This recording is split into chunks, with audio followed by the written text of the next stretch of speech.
Swaps.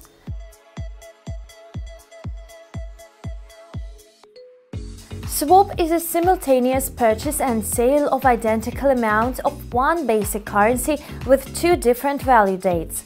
A foreign exchange swap is also called an overnight. The main purpose of swaps is a roll of an open position over the night.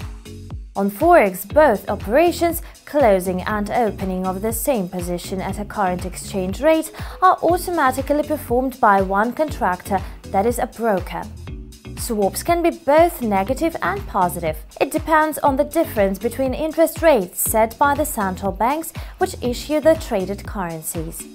When traders purchase US dollar for Japanese yen, in fact, they get the currency with a higher interest rate and sell the currency with a lower interest rate. Every day, a broker must add percentage on funds involved in trades. In our example, when a trader opens a buy position on dollar-yen, the broker has to pay him extra money for every day up to the moment the position is closed. Conversely, when a sell position is opened for the dollar-yen pair, it is a trader who has to pay for every roll of the open position over the night.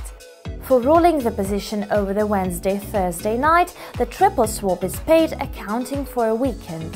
On Forex, the difference in interest rates became the foundation for the carry trade strategy, which allows traders to get extra profit in the form of swaps accrued to a trading account. This strategy works well for the currency pair that has the maximum difference in interest rates, for example, the New Zealand dollar against the yen or the Aussie against the yen.